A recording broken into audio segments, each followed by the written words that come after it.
Hello everyone, I'm Bo Wang. Today, I'm presenting our paper, SynGuar, Guaranteeing Generalization in Programming by Example.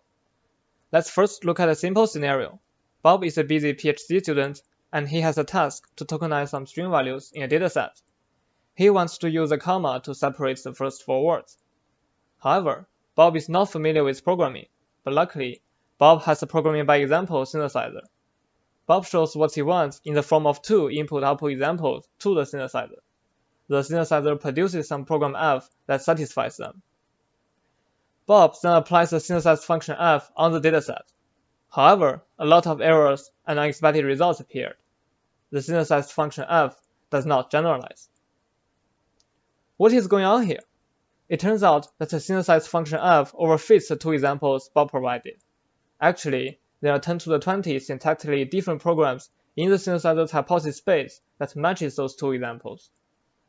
The synthesizer just arbitrarily selects one. How do we solve the problem?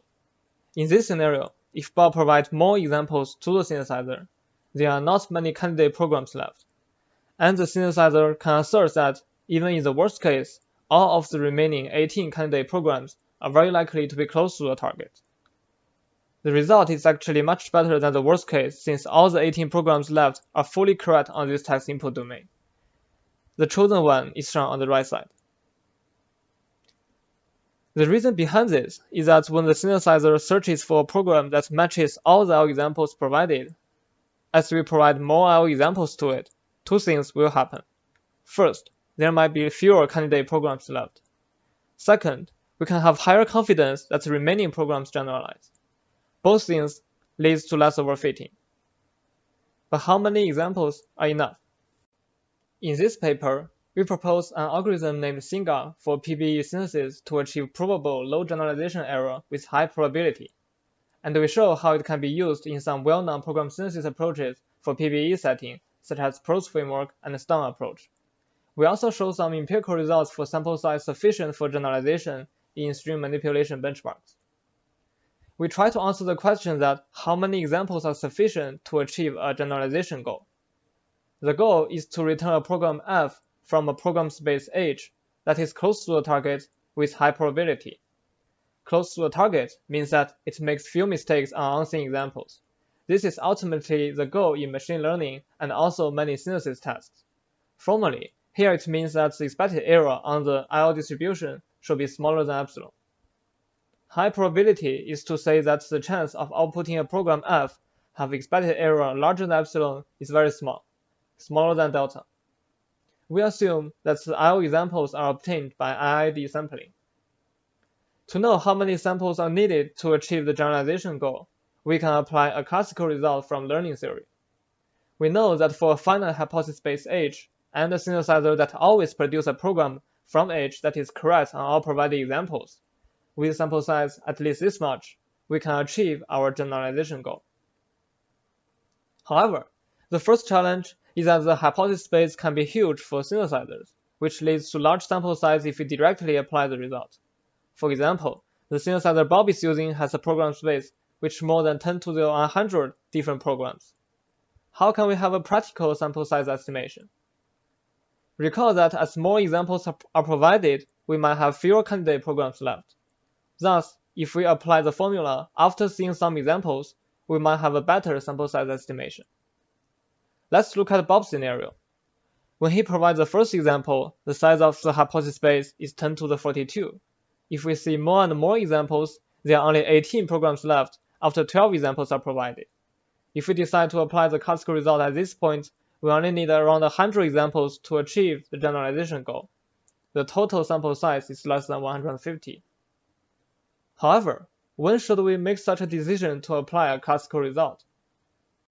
Our solution is a SynGuar algorithm. What we did is restrict the process into two phases. In the first phase, we query a fixed number of examples, such as one example, and calculate an updated hypothesis space size. Then, a stopping condition will decide whether loop back or continue to phase 2. In phase 2, we simply apply the classical result to take sufficient examples for the generalization goal. We find a stopping condition that gives us sample size within 2x of the optimal stopping point, and we use it in the SynGuar algorithm. Please refer to the paper for details. However, notice that the SynGuar algorithm uses a primitive to calculate the size of the hypothesis space given examples. But how to implement this primitive? It is not trivial for many existing synthesizers. Our solution is to calculate a sound upper bound instead of an exact count. In some program synthesis frameworks, such as PROS, we already have API to calculate number of syntactically different programs. To show how it can be used in other frameworks, we propose a synthesis algorithm in STAN approach that can calculate a sound upper bound of hypothesis space given IO examples. We named our implementation as string-STAN synthesizer. Now, let's see how our string-STAN synthesizer works. The algorithm contains two phases, the enumeration phase and the unification phase. A clustering operation connects those two phases. Now let's look at these phases in detail. Assume two IO examples are provided. F of x1 equals to y1 and f of x2 equals to y2. In the enumeration phase, we find programs for different output behaviors. For example, if we find programs that evaluate to 1 on x1 and -1 on x2, we use the output vector 1 - 1 to represent these programs. Here, we use a modified version of the bottom-up explicit search. Please look at our paper for details. When the enumeration is done, we will compare the output vectors against the final goal, y1 and y2, to check if each output matches or not and cluster them. For example, our output vectors that matches with y1 but mismatch on y2 will be clustered into the first group, represented by a check mark and a cross mark. After the clustering, we enter the unification phase. In this phase, we use Boolean programs found in enumeration phase as conditions to unify programs that are only correct on part of the examples into a final solution. The final solution will be correct on all examples. We also implement a set of count rules to calculate upper bound number of programs in each set during the synthesis. During the enumeration phase, we apply the count rules to calculate the number of programs for each output vector. During clustering, we apply count rules for each cluster to sum up the numbers. During the unification phase, we apply the count rules to count number of programs that is correct on all the examples with different number of conditions allowed. For example, here we find 1,000 or more programs with one condition and one program without condition that matches our goal, which is being correct on both x1 and x2. To check if our method is effective, whether it can achieve a reasonable generalization guarantee with a modest sample size, we perform our evaluation on two benchmarks for two synthesizers. One is our string PROS synthesizer implemented in PROS framework with SynGuar, which we call it SynGuar PROS, and the other is our string-STAN synthesizer with SynGuar, which we call it SynGuar STAN. For SynGuar PROS, we use a set of 16 manually written string programs as a benchmark, and random string for our distribution. For SynGuar STAN, we use a subset of the Cycles 2019 benchmark that is in the scope of our string-STAN synthesizer, and IID mutation of seed examples as the IO distribution. We set the generalization goal to be 5% generalization error and 98% confidence for our evaluation. The result shows that for SynGuar PROS, we can achieve the generalization goal under 400 examples in all the test cases. As existing PBE benchmarks often have arbitrarily 3 or 4 examples, we also choose 4 randomly chosen examples as a baseline to see if that is enough and how large is the gap in the rate of synthesizing the correct program.